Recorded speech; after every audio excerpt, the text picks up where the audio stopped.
Hello, everyone. I am here. Today's background photo is a picture I took from Catalina Island in California of our ship that we were on our last cruise. This is Navigator of the Seas, which was anchored off the coast of Catalina Island. Have any of you been to Catalina Island? Let me know. Okay, so today's live stream is going to focus on cruising with kids.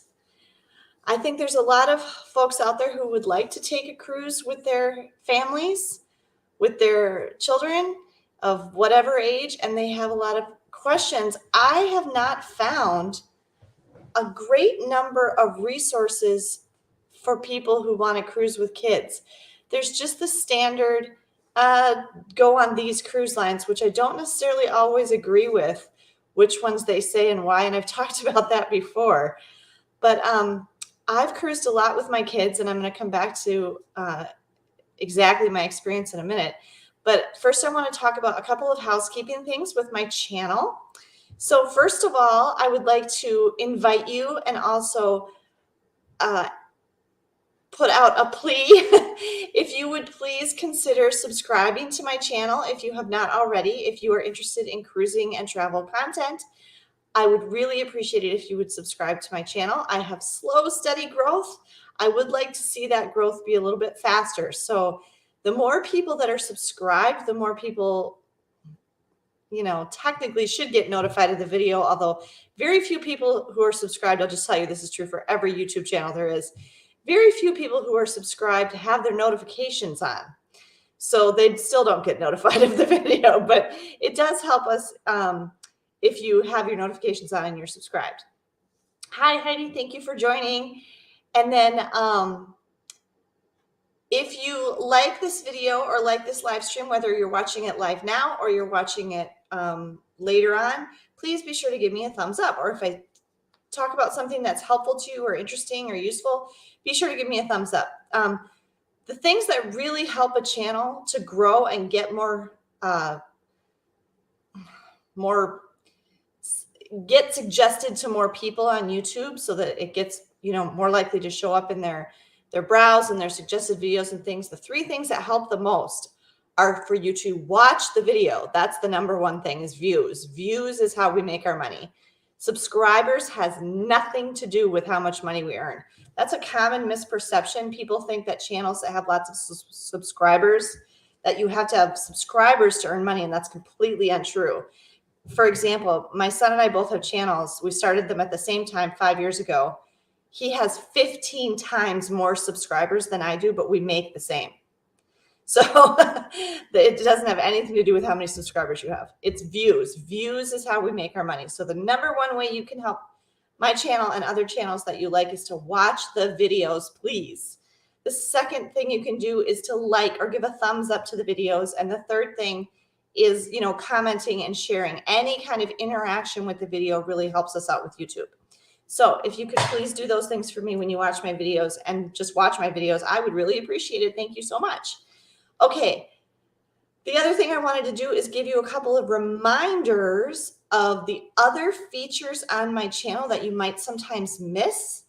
One is shorts. I do also do shorts. I've been doing 1 or 2 a week. Might have missed a week here and there since I started doing shorts. So make sure you're not missing my shorts. They do get plenty of views, but I'm not sure if people who usually watch the long form videos and watch the shorts are necessarily the same people. But I do have shorts on there. So if you get a notification or you're just looking through YouTube or whatever, make sure you don't miss my shorts. And then also check the community tab. I do post things quite regularly, 2 or 3 times a week on my community tab on my YouTube channel. And I do run a poll on my YouTube community tab every week on Friday. I started on Friday and it stays up for a few days, like through the weekend. So the current poll I'm running on my YouTube channel right now is, have you had to change your plans or cancel a trip because of high airfare? And recently, I think 2 live streams ago that I did was on travel frustrations. And one of the frustrations I was facing at the time that I did that live stream was extremely high airfare trying to get plane tickets to on our cruise that's going out of New Orleans here very soon. And I had a terrible time.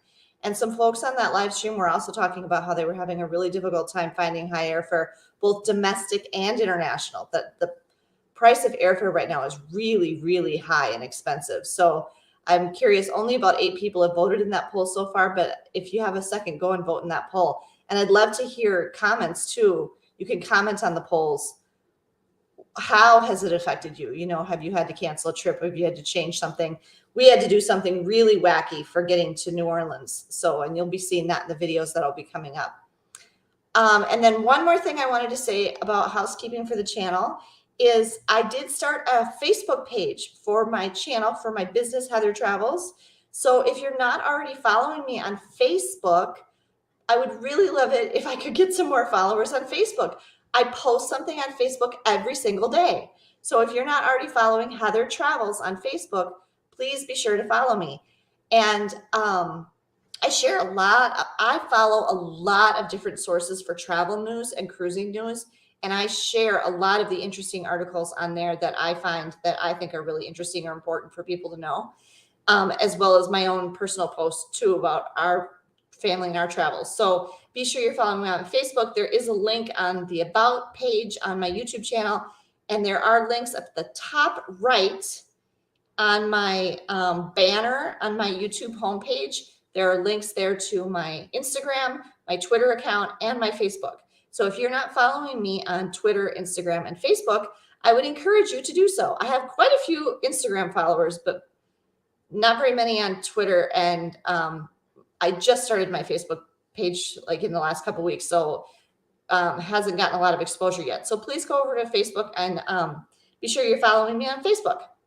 Okay, that's all the housekeeping stuff out of the way.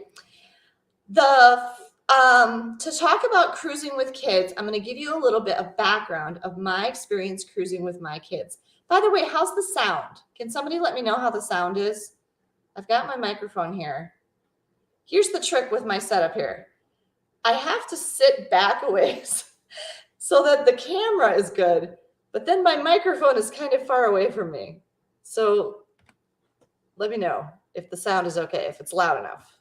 I can turn it up if I need to. Okay, thank you, Heidi. All right. My very first cruise that I ever went on was with one of my kids. I had been wanting to go on a cruise for a long time. When I was a young adult in my 20s, I really wanted to go on a cruise. And I kept trying to get one of my friends to go on a cruise with me, and nobody would. And cruising, I don't think cruising was very popular back then. This would have been in like the early 90s. And it just wasn't, people didn't know a lot about it, or they had the perception that cruising, Emma Cruises used to use that slogan all the time. She used to say, her thing was, cruising isn't just for old people. Because I think that a lot of people had the perception that that was just something that old and retired people did, which is definitely not true at all, at least not anymore. And I couldn't get anybody to go with me. So I was really disappointed. And then I had my son in 1996. My son, Andrew, was born in 1996. And in 2001 school year, I was a high school social studies teacher. And I was a single mom. Andrew's dad and I were never married. And I did not get renewed at the job that I had that school year. And so they didn't renew my contract. And so I ended up on unemployment for a time. And during that time, I said, you know what? I've always wanted to go on a cruise. I have this opportunity now because I was home then in the summer with my son. He was 4 years old. And I said, we're going to go on a cruise, dang it, because I've always really wanted to go on one. And so he and I went on our very first cruise. So it was his first cruise. It was my first cruise ever. I was 28 years old and my son was 4 years old. And we went on the Disney Magic, which happens to be the next cruise I am taking with my younger 2 kids in a couple of weeks here. So we're going on the Disney Magic, and I absolutely loved that cruise. It was a 7-night Eastern Caribbean cruise on the Disney Magic over the 4th of July. So it was very hot, But we had a fantastic time, and I just fell in love with cruising. Now, I probably spoiled myself a little bit by starting with Disney because it was hard not to compare everything to Disney after that. And a lot of people will tell you that if they go on Disney first, they don't want, but I still as I've gotten older and kind of gained experience with traveling and cruising and stuff, I still appreciate things about the other cruise lines too. It's a very different experience. I do have a live stream that I did one time all about just Disney Cruise Line. So if you want to know more about Disney Cruise Line, and I have a number of videos on my channel about Disney Cruise Line, and I also my youngest Ben and I just took a Disney cruise in October. So all those videos are up on my channel if you're curious about that. But I found for me and my son, who was 4, a cruise was an excellent vacation for a single parent. I think a cruise is an excellent vacation for any family. But for me as a single mom with just my son, it worked out really well. We had a really good time. I felt safe. It was a good value because I was getting my room, all my meals, all our entertainment, all our activities was all included in one price. The only additional thing I really had to pay for was our flight down to Florida. So it was great. And my son had always gone to daycare because I worked. And so he was used to going into that kind of setting. So he did go into the kids club quite a bit and was completely fine in there. And I could do things on my own, like adult things. I remember I went to the spa, I got a massage. I went to a couple of enrichment talks with the crew. I went to a behind the scenes tour of the theater, which was really interesting. So I still got to do adult things too. They give you a pager on Disney. And if your child needs you or wants you, they'll page you. I don't think it's pagers anymore, but they still have some way to communicate with parents. And he only paged me once, and it was because he was tired and he wanted to go back to the room and take a nap. They can take naps in the kids club. They have little mattresses for them with sheets on them and stuff. They can do that too, but he just wanted to go back to our room and take a nap one day. But even like the shore excursions and stuff that we did were totally easy for me to do with my 4-year-old. And we were seated at dinner with 2 other families who had 1 child each that was the same age as my son. So they do purposely put families together like that. Anytime you're traveling, whatever situation you're in, if they table share you, they try to put you with a similar party as you. For example, on our last our Mariner of the Seas cruise in 2018, it was me and my kids, Megan and Ben, who at the time were like middle school age, and they sat us with a husband and wife and their 2 boys, who the older boy, I think, was like between the age of my 2 kids, and then his little brother was a little younger than Ben. So they'll put you in with people that are like you, so that you probably have some things in common and you have some common interests and things like that. And we were always fine table sharing. I mean, these days we do try to get a table to ourselves if we can, which there's a whole big thing coming up about that on this cruise that we just went on. But, so don't be concerned about the dining thing either. They really do make it easy for families and parents that are traveling on cruises. And they have all the things you need. And if you haven't seen my video, and I'll link it after this live stream is over, there's a video I made on taking a baby on a cruise. But in that video, I talked about other ages of kids too, like even beyond babies. But I will tell you, for taking a baby on a cruise, they have everything you need on a ship. All ships will, not just the ones that are marketed to families, but all ships will have pack and plays to use as cribs. They have high chairs in the dining room for your baby. They'll have a nursery. The rules about the age and stuff for what age of child and baby you can take on different cruise lines will vary by cruise line. But all cruise lines, unless they are marketed specifically as adults only, welcome children and are prepared to have children on board. So even if it's not Carnival, Royal Caribbean, Norwegian, Disney, even if it's not one of those ones that you typically think of as being for children or families, there are children on every cruise line. There are kids all the time. There just might be fewer kids. or a different personality of kids. So like my kids, we're introverts, we're kind of more reserved, we like to read, we like cultural things and museums and stuff like that. They still like to do the fun stuff too. Like they'd like to go on the zip, like we're planning our excursions for our upcoming cruise to Alaska, and they all want a zip line, and they're 26, 18, and 15. And, so I mean, they still all want to do adventure stuff, but they like to rock climb up the rock climbing wall. They like to go down the water slides, but so do I. But we also like to do other things. And so we're not limited to those ships that only offer that kind of stuff. So you should be, I mean, the only ones I can think of in the United States are, does Viking come over here? I don't even know if Viking comes to the United States. Viking Ocean Cruises is 18 and older.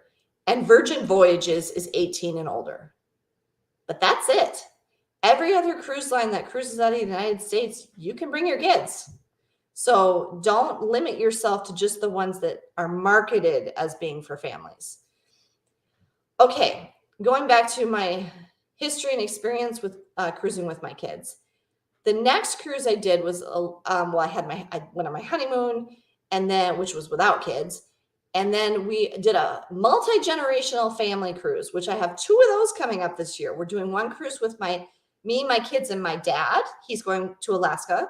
And later in the year, we're doing one cruise with me, my kids, and my mom for her 75th birthday in December. So those will be 2 different multi-generational cruises that we have coming up. And I'm planning on making some videos about what that's like and things you should consider with a multi-generational cruise. So, but we did a multi-generational cruise, my dad, me, my husband, and the 2 kids I had at the time. So Andrew at that point was 7, I think. And Megan was a baby. So I took a baby on a cruise, and I'm talking little baby. She was 5 months old. You cannot take a 5-month-old on any cruise anymore. Now the minimum is 6 months, and not even, some cruise lines won't even allow you to bring a child that young. But so I have experience with a baby, and I have an experience with a preschooler. I have experience with an elementary school. And then, my kids have gone on cruises when they were in middle school, high school, and now adults. So I have experience with cruising with my kids of all ages of kids. And I have experience cruising with 1 kid, 2 kids, 3 kids. So I have experience with all of that. So please throw your questions at me, what questions you have. Okay, I got to catch up on the chat here. Hello, thank you for joining. Yeah, I really like Disney, Heidi. She says, I don't know tons about Disney, but from your videos I've watched, I like the atmosphere and pace. Yeah, I really enjoy Disney. It's not for everyone, but we love Disney. We're very excited to go on our next Disney cruise here later this month. Okay. Sherry says, I never thought cruising was just for old people. I was just either working, taking care of a small child, or later couldn't get my husband to go with me. Oh, you went on the Magic. Okay, so we love the Magic. I'm very excited to go back on the Magic because my younger 2 kids have not been on the Magic. So they're very excited to go on that. Okay. Yes, they do have to be 6 months old now. This was in 2004. In 2004, Disney still allowed a baby. She was 5 months old. I don't know what the minimum was, but they let us take her. So they had a little baby life jacket for her. It was the cutest thing. It was like a full body thing, and it had a hood, and it had a tether thing so I could hook her to my life jacket so she could float like next to me in the water. She had her own water activated light. She did not have a whistle because obviously a baby cannot whistle. But I mean, they were very prepared for her. They put that special life jacket in our stateroom for my baby. So, and they had a pack and play for us for her crib and everything. Yeah, they've changed that since then, but that was in 2004. She was able to go when she was 5 months old. Yeah, okay. I thought I was right about that. Viking and Virgin are the only 18 plus lines. Yes, well, they're paying for themselves. They're each, well, on the cruise to Alaska, my dad and my oldest son are going to share a room. And then me and the other 2 kids are going to share a room. My mom very much wanted her own room. So she's paying for her own room. But she's going to have her own room. My boys are going to share a room. And then my daughter and I are going to share a room. So we're going to have 3 rooms on our cruise. It's a Caribbean cruise later in December. So, but yeah, I'm looking forward to that. My mom hasn't ever really been on a cruise. My dad did that Disney one. It was on Disney Wonder in 2004 with us when Megan was a baby. So he's had some experience with cruising before. Let's see. Loose, gosh, June, you noticed I stole Gary's time. I was very careful about that. This is a good time for people, and they're used to having Gary's live at this time at 11 o'clock on Saturdays. But Gary is in South America and not doing live today, so I snuck in and stole his time. Yes, thank you for being here, June. Okay, I used to take my human son to small. Never accept cruise except ferries though. And thank you for saying that, June. I actually do get a lot of compliments when I travel. Let me come back to that. But ferries are interesting. If you guys haven't taken ferries, there's not a lot of similar ferries here in the United States to there's an extensive ferry system in Europe. I mean, when you take ferries in Europe, especially up north in like the Scandinavian countries and stuff, and even like between Italy and things like in the Mediterranean, they're just like a cruise ship, really. I mean, you can get cabins on them. There's restaurants, there's a movie theater. I mean, I remember there being a movie theater on the ferry that I took from Wales to Dunleary in Ireland. They're big ships. The ferries in Europe are big ships. The only places I've seen ferries kind of like that here are in Washington State, like when you go out to like the islands in the northwest part of Washington, they have a pretty extensive ferry system there, but they're still not as big as the ones you'd see in Europe. And then the Alaska ferry system is quite extensive. I am kind of curious to try that sometime and see how it compares to an Alaska cruise. It is meant more for transportation, not recreation. So I don't think they wouldn't be as nice. But I think that'd be interesting to try and see what that experience is like. Has anybody done anything on the Alaska ferries?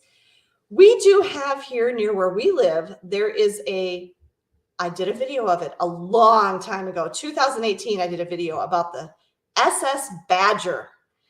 It is a very old car ferry that crosses from Wisconsin to across Lake Michigan to Michigan. And I've ridden on it, and we actually got a cabin. You're not on it that long. You're not on it overnight or anything, but it's a number of hours. And because my son was little, it was my dad, my son Andrew, and I traveling together. We wanted to have a place where we could take a nap. So we got a cabin. But that's an old ship. They do have faster like catamaran ferries that go across Lake Michigan, but you got to go down by Milwaukee.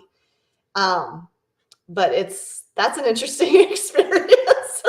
But that is a ferry. But what June was talking about managing well on my own, I was going to say, I do get a lot of compliments from people when we travel, especially on cruises, about how impressed they are when they find out that I've basically been a single mom for almost all my kids' lives.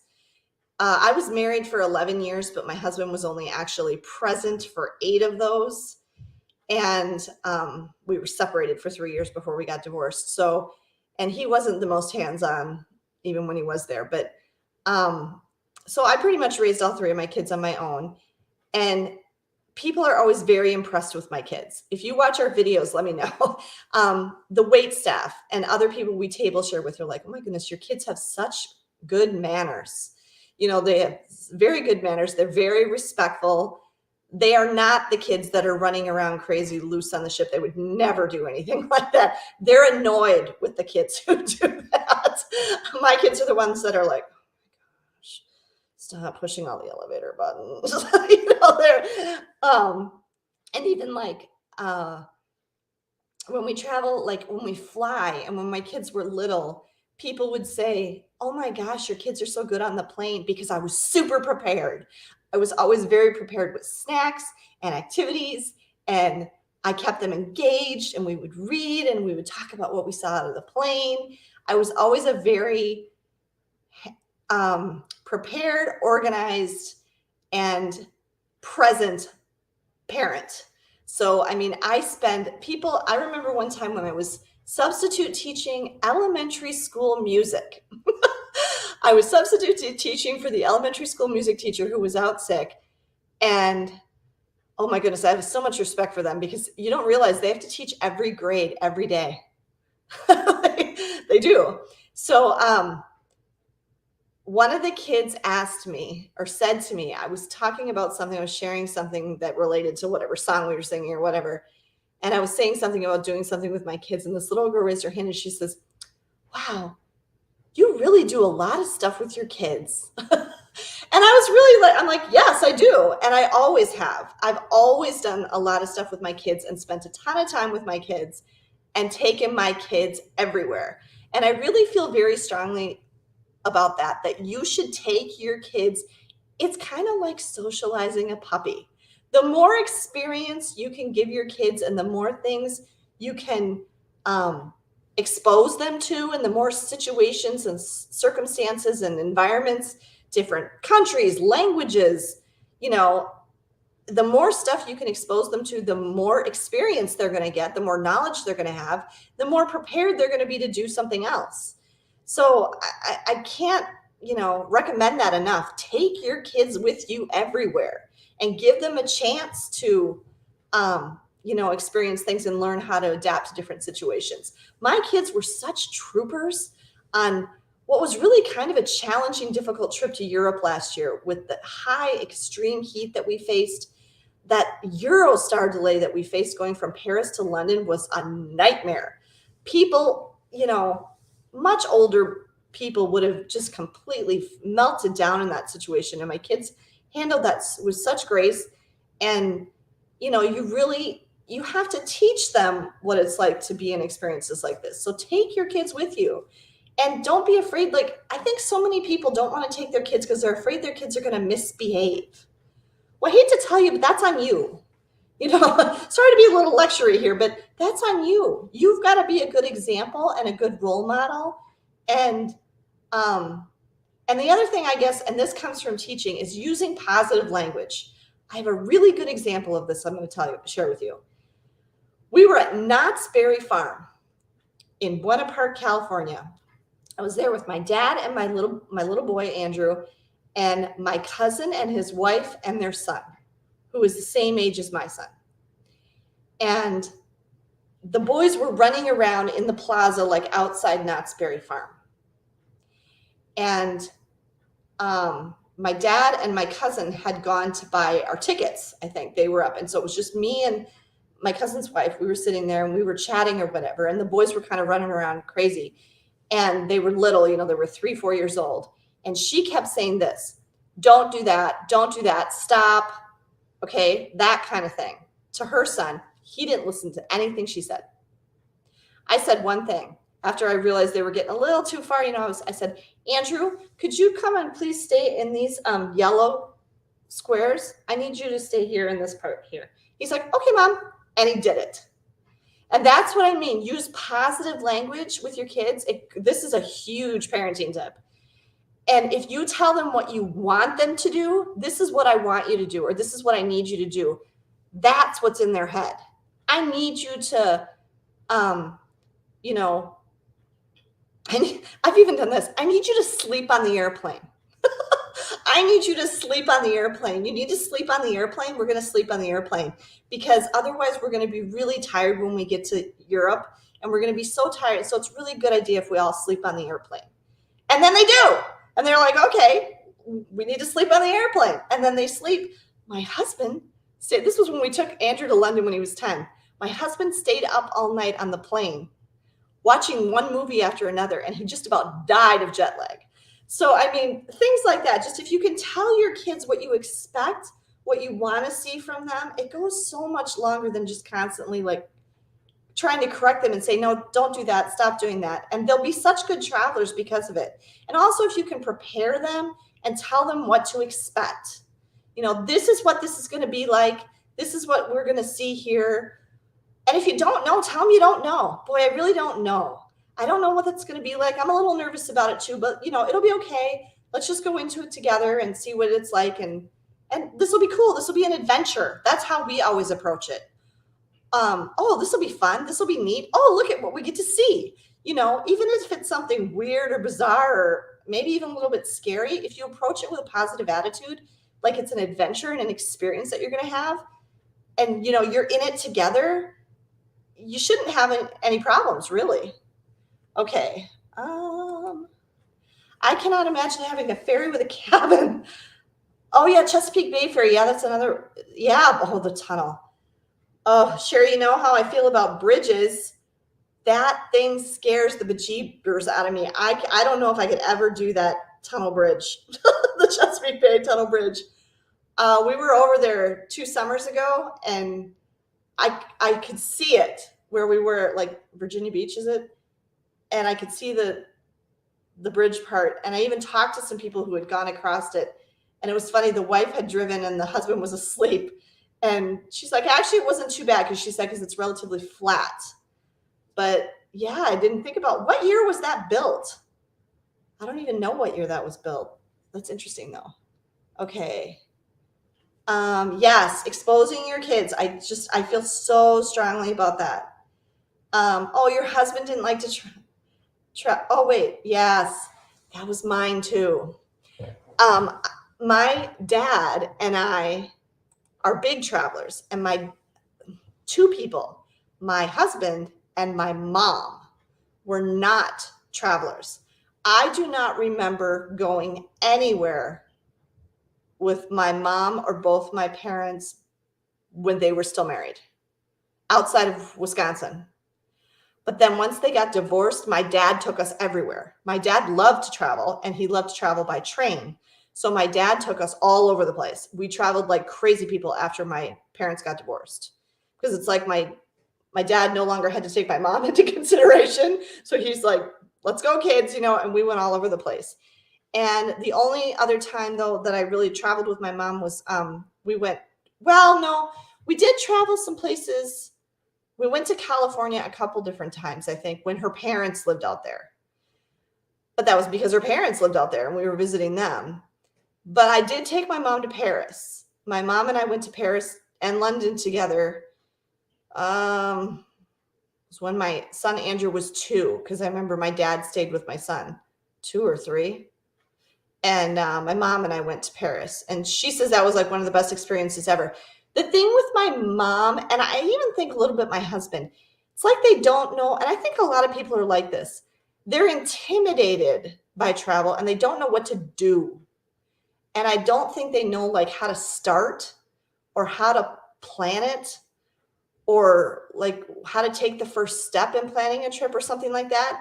And so they never go anywhere. And it's not because they necessarily don't want to, it's that they can't. It's too intimidating. It's too overwhelming. I can't, that's too much for me to have to figure out. And so they don't bother. Because every trip we went on with my husband while my husband was married, he would say, this is the best trip I've ever been on in my life. And then the next trip we would take, he would say, this is the best trip I've ever been on in my life. And the truth was, he hadn't really been on any trips except the ones he took with me. So, yeah, I mean, we went to, while we were married, well, he was from Washington, so we went out there a couple times to visit his family for his brother's wedding, things like that. But my dad and I would add things on, like, okay, we're going to the wedding, but then, hey, let's go to Cannon Beach and see, Haystack Rock and all that, and we would add on. And he never had experiences like that. And then when I went out with him to meet his mom and his brother before we got married, I said, hey, can we go to Mount St. Helens? I've never been to Mount St. Helens. And then we went on our honeymoon on a cruise. We went on the cruise with my dad and the kids. We went to Disney World just the once? No, twice while we were married. Once with my dad. And we went to London when Andrew was 10, and that's it. In the 11 years I was married, that's all the places, I think, that I went with my husband. 2 cruises, 2 times to Disney, once to Europe, and out to visit his family. That's it. So yeah, if you're married to one of those reluctant travelers, and they just don't place as high a priority on it as you do, that can be tricky. That can be tough. I would encourage you, if you're in one of those relationships and your partner or your spouse doesn't want to travel as much as you do, but they're willing to let you go, do it. Leave them at home. You take the kids or take one of the kids and do one-on-one trips with your kids. That could be great because then each kid gets a chance to do one-on-one time with you, which can be fantastic. I have such great memories of doing one-on-one trips. Even when Megan was little and I was still married then and Ben was a baby, we would do a Memorial Day weekend. Her birthday usually falls on Memorial Day weekend. And we would just go to the Twin Cities and do things in the Twin Cities. But that was like so special for her and I because it was our mommy-daughter weekend when we could get away and my husband would stay home with the boys. So if you have a reluctant traveler or somebody who doesn't place as high a priority on it as you, or, they don't want to go on a cruise, they're afraid to go in the water or whatever, but they're willing to let you do it, go without them. Take one or more of your kids and go, let them stay home if they don't want to go, because they're just they're going to bum you out. If they really don't want to be there, they're not going to be fun to travel with. So, yes, June, I completely agree with you on that. I really feel like cruising, the main dining room experience really gives you a chance to learn manners and kids to learn manners. I mean, the silverware, having to learn start outwards and go in what's her name? On the Titanic, tells Leonardo DiCaprio's character, he's like, what do I do with all these forks? She's like, start at the outside, work your way in. That's basically all you need to know. But I mean, I have actually taught my kids what all the different things are. But, and then when you go to different states, I feel like different parts of the country, just learning that everybody's not the same. People don't talk the same as you. There's different restaurants there and stores. They have different things that they like or don't like or that are important to them, and getting to know different cultures. I mean, even within the United States, there's a lot of different culture, and, taking your kids to other countries and stuff and exposing them to other cultures also really expands their knowledge and their acceptance and tolerance of other people and people that are different than them and things like that. Okay. Sherry says, my parents loved to travel. I went to Europe with them in 9th grade. That's so cool. My in-laws had never traveled anywhere. The first time my husband traveled outside the beach was when we went to Hawaii in 1983. Wow. Yeah. I mean, it can be really eye-opening when you get married to someone and one of you has traveled a lot and the other one never has. That can be a really interesting thing. It can really be eye-opening for the non-traveler. They may discover that they love traveling and they think it's fantastic, but they never had the opportunity, or they never had the, oh, you just went to Cannon Beach in May. That's cool. Oh, cruising from San Francisco. Oh, so was it a port stop? Do they stop there? What cruise line were you on, Sherry? That's freaky. I didn't know. Where do cruise ships stop? Astoria? Where do they stop up there? Huh. Why was your daughter in Spain? Was she studying abroad? See, people tell me this stuff and then I'm like, what else? I need to know more. Okay. Never traveled.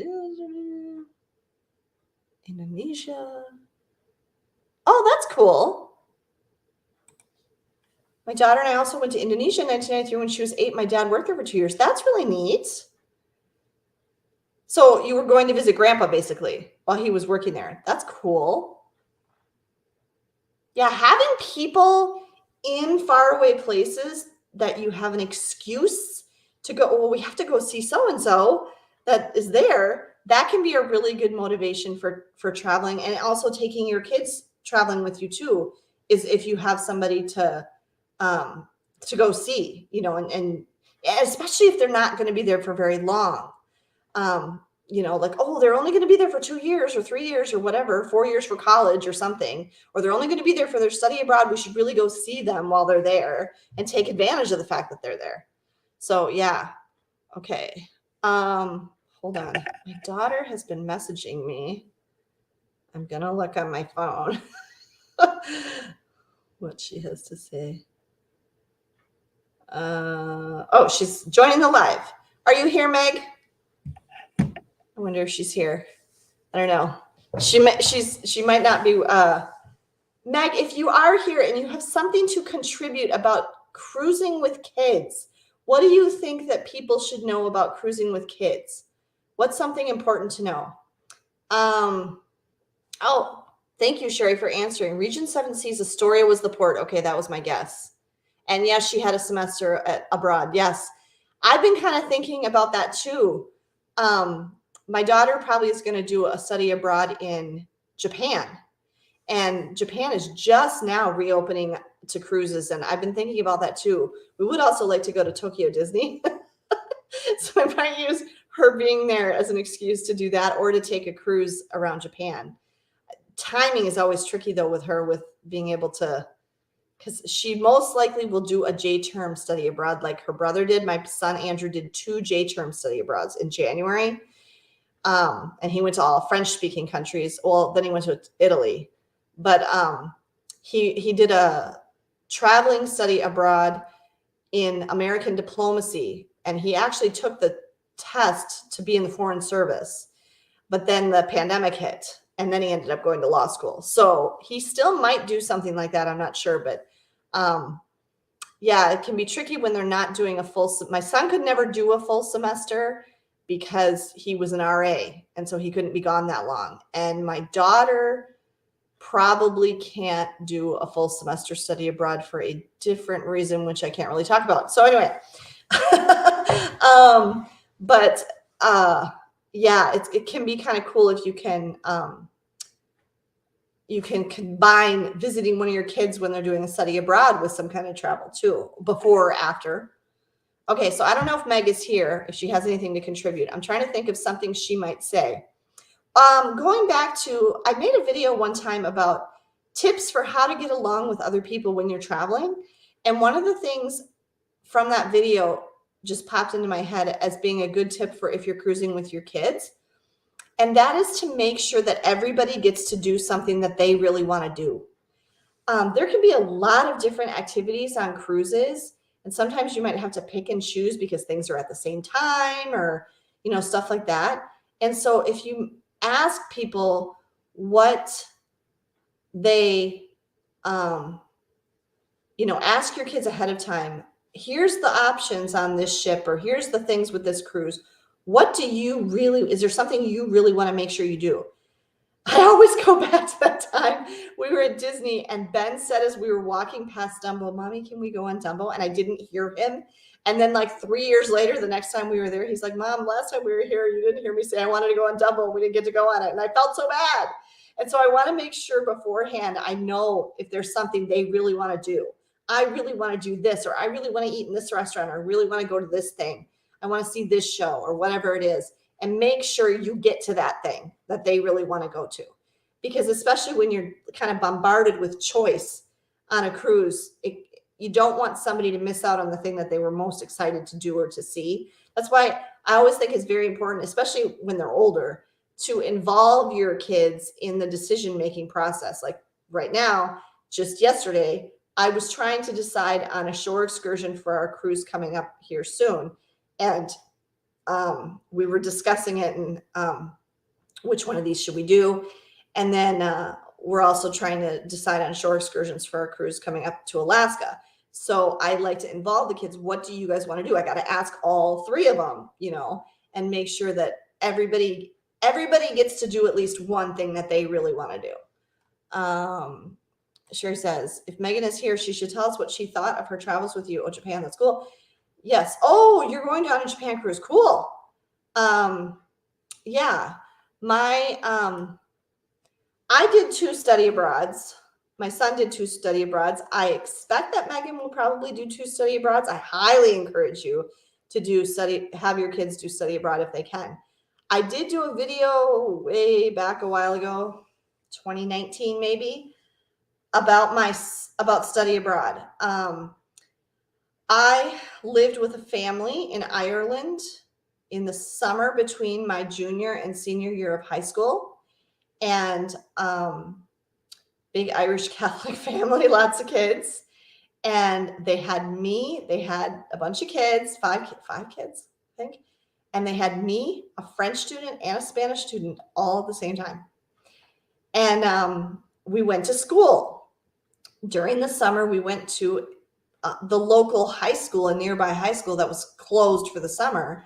But we took classes on Irish history and culture while we were there. So we learned all about Ireland while we were living in Ireland. I mean, everything from, ancient history of Ireland to how to jig. I mean, we learned all of that. So it was a very good experience. And then my fall semester, 1 year of college, I was in London. And then while I was on that one, I also went over to Ireland with a friend of mine who was on the term with me. We went over to Ireland for our midterm break in like October, went and found my old host mom and talked to her. And then at the end of the semester, between the end of classes and Christmas, I went over to Europe and went to Austria and visited my pen pal that I had for years and years. She lived in Vienna. She's a doctor now, and we still exchange Christmas cards. We each have 3 kids, 2 boys and a girl. I just think that's so funny. And went and visited her in Austria, and so I got to go to Vienna. And I took the train, and I met other college students on the train, both going there and coming back. The one I met on the way there was from a girl from Canada, and the one I met on the way back, he got on the train in Passau, Germany. He was German, and he was going to London for his spring semester abroad. And so I took him all the way to Victoria Station in London and showed him where to go, because he was just coming, for his next semester abroad and didn't know what to do or where to go. So that was kind of funny. Yeah, you can meet cool people when you're traveling too, and by train, when you're traveling by yourself. Yes. When you're traveling with one child, it's a lot easier. Didn't even know about excursions on there. Oh, yeah. If you don't know about excursions, yeah, that can be, I'm wondering how many people don't know about excursions when they go on a cruise. Like, they don't know that's a thing that you have to do ahead of time. I don't know. There's a lot of things like that on cruises that I feel like, gosh, how many people don't know this? Coming up on one of the videos coming up from this cruise, a Navigator that we just took, when we were waiting outside for our time for the escape room, which I've made a video about that, it's coming up. There was a couple there, and like my age or a little older, husband and wife, who were hoping to do the escape room, but they didn't know how to make a reservation and book it. And I was talking to her. She didn't have her phone in airplane mode, and so the app wouldn't work. The Royal Caribbean app doesn't cost you anything to use, but you've got to be on the ship's Wi-Fi. And you don't have to buy a Wi-Fi package. That's a different thing. And so I had to explain all that to her. And I'm like, put your phone in airplane mode. And Megan and I, afterwards, we were talking about it. And we're like, how many people don't know that you need to have your phone in airplane mode? Because if you don't, your data on your phone is going to constantly be searching. It's just like when you're on an airplane. Well, on an airplane, the reason you have to have your phone in airplane mode is because it can interfere with the plane's telemetry systems.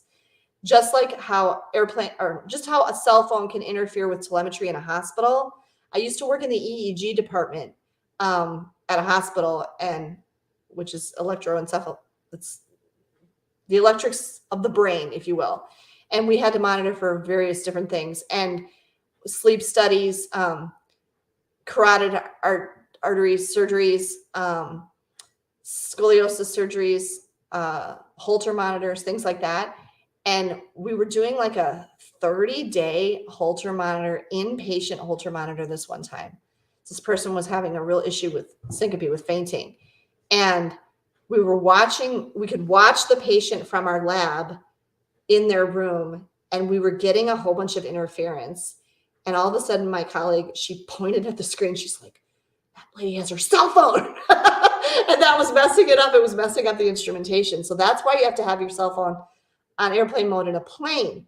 The reason you need your phone on airplane mode on a ship is because you are leaving the country. And just like if you were traveling abroad, unless you have some kind of international data plan, which we do, but we don't use it unless we have to use it. It's $10 a day through AT&T for each phone.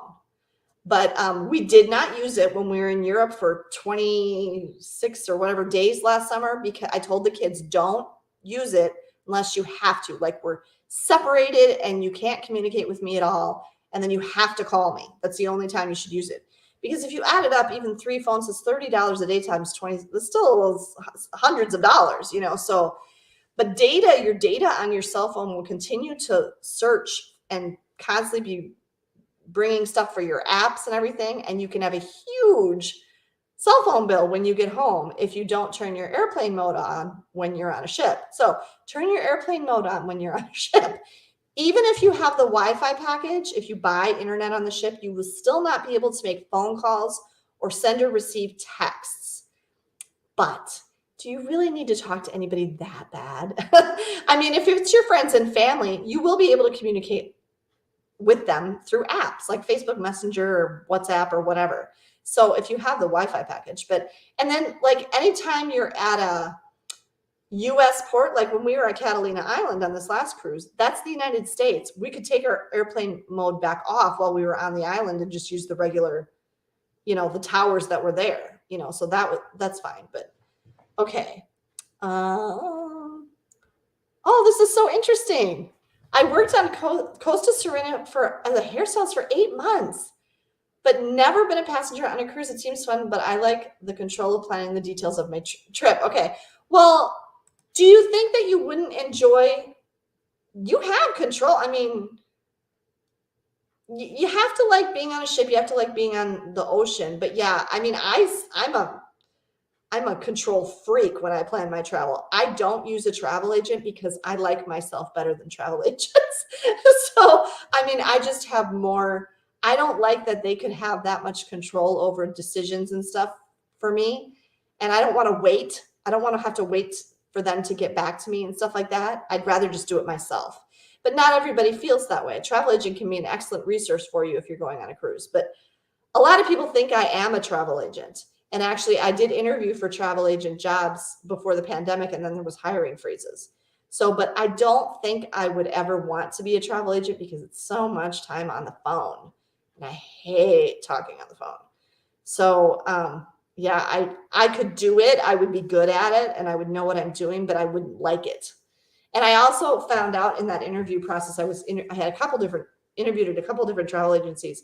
I had a second interview at AAA. And I didn't realize how much of it was sales, you know, because you're working on commission and how much people, the passenger, the guest is not paying you. The cruise line or the whatever travel place is paying you. But you want to try to sell as much as possible to earn more commission. And I didn't like that. I don't like working on commission because it's too high pressure. Makes me feel like I'm pressuring people to do things. So, okay. Yes. Good point, Sherry. Bothered all the time for very little money. Yeah. No, thank you. Okay. Haven't really gotten many questions about traveling with kids. Yes, you can. Is a priority, yeah, to communicate with your tenants. Yes, you can. You would need to, well, you could do 2 things. You could buy the internet on the ship and communicate with them through some type of app, you know, whether it be Facebook Messenger or WhatsApp or something like that. Or you could talk to your cell phone provider and get, like what we have, some type of international data plan and use your phone as normal. And you're just paying a little bit for that data plan. You can get some that are only for a set period, like 7 days or 10 days or whatever, or you can get like what ours is. Like I have the day pass, international day pass is what it's called, through AT&T on our phones all the time, all 4 of our phones, me and all 3 of my kids. It's $10 a day if we use the phone in another country. No matter how little or much we use it that day, it's $10. So, but it just sits there, like it's just there. And we don't ever get charged it unless we use the phone in another country. And then it's just added to my bill. So you can do that too. I mean, every cell phone provider should have something like that that you can use. You just want to ask them about international data plans, basically, is what it is. Going back to, oh, there you go, Sherry. She said she got a 30-day cruise plan. So yeah, I'm sure there's options. Every cell phone provider is going to have some kind of option. Okay, going back to cruising with my kids. I was saying that I traveled with Andrew when he was 4. Megan's first cruise was when she was 5 months old on Disney. Actually, both of their first cruises were on Disney. Actually, all 3 of my kids' first cruise was on Disney, now that I think about it. Ben's was when he was, how old was he? 8, 9? Something like that. He was 8 or 9. He was like in elementary school. And it was also on the Disney Wonder. And that was just me and all 3 of my kids. And I have not done another cruise, just me and all 3 of my kids since then. That was in 2017. That was spring break of my oldest son, Andrew's sophomore year of college. It gets increasingly difficult to schedule travel altogether when the older your kids are. It's much easier to go on trips altogether when your kids are littler. It's easier for them to miss school. They're much more likely to have the same schedule. Once they get into high school, especially our high school is on quarters and it's on block scheduling. So missing like a day of school is like missing like a week of school. So it's really hard to do that. Now, for the past 3 years, Ben has been doing school virtually from home. So since the beginning of the pandemic, and that's a choice that Megan, had they gone back in person? I don't know. That was, she just, like she graduated, did her last 2 years virtually. I don't even know if they'd gone back in person. It was a mess. It's like they did, and then they had to close again, and then they, so she just went straight through and finished her junior and senior year in person or in virtual from home. And Ben, we had it in our minds at the beginning of the pandemic, because unlike most people, I knew the pandemic was going to last for years. And so I said to him at the beginning of the pandemic, I said, I bet it'll probably work out that you'll be able to go back to school when you start high school.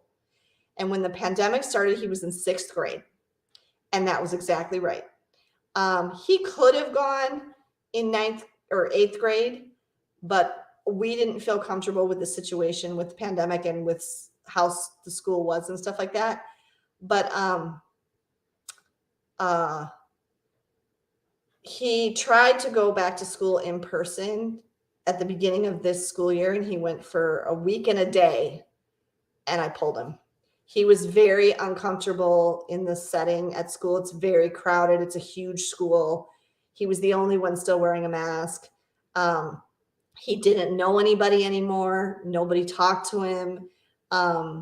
It was just a really difficult situation. And he said, nope, I'd rather just be at home with you, Mom, and doing school virtually at home. So we have the freedom, because that's what he's been doing, to travel when we want to, because he can work faster or slower.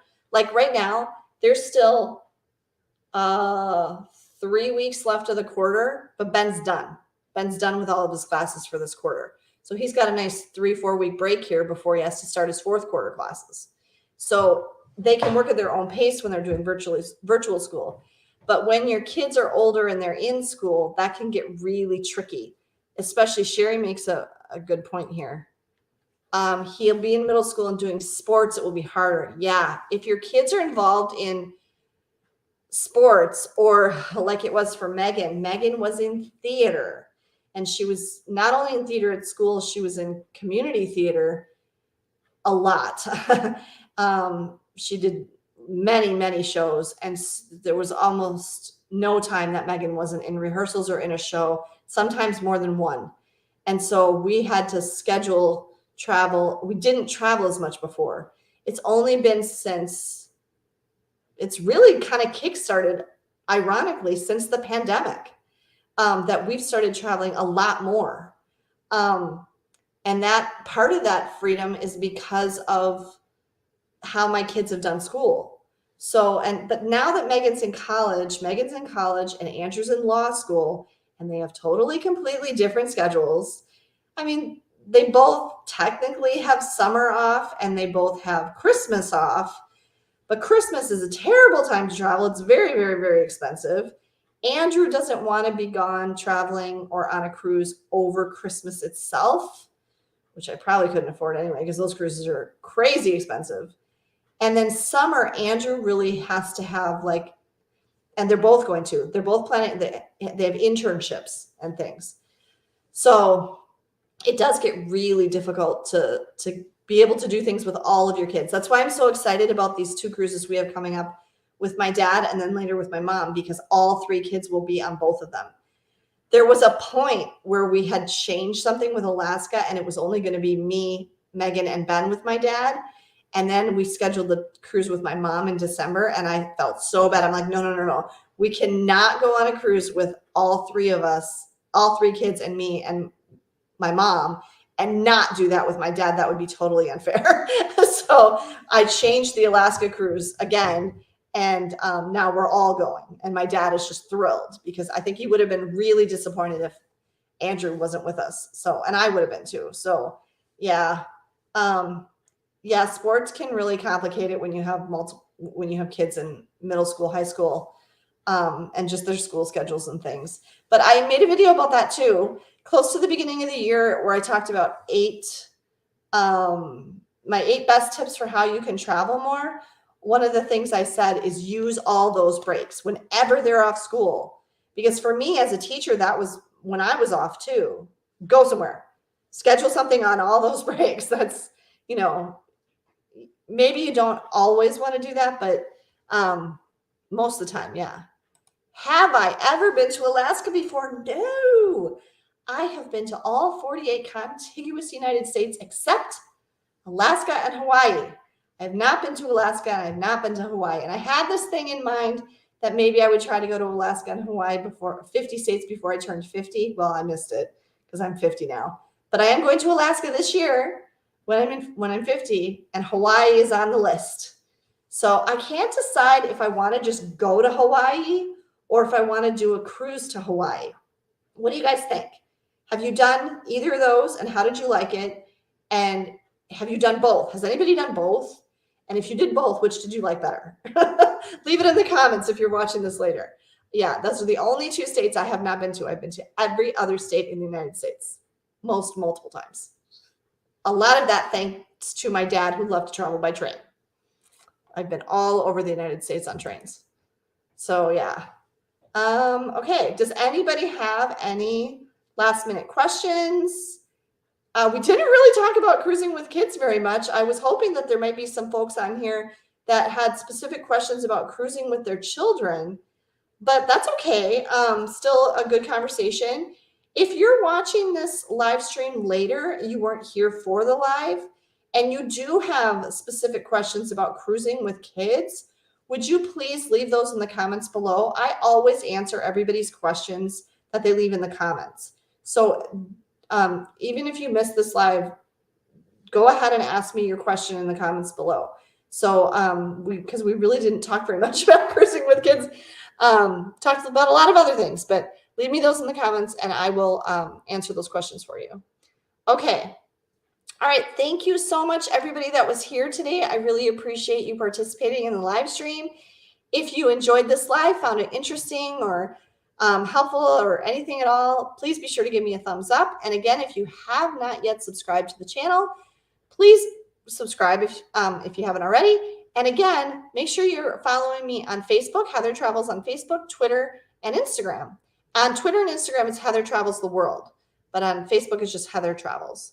So, and there's a picture of me and a picture of that ship currently. So it should be easy enough for you to find. Thank you, everybody, for joining me today.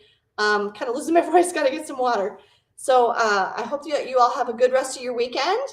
And again, if you're watching this later, be sure to leave me your questions or comments in the comments below. Have a great day, everyone, and safe travels.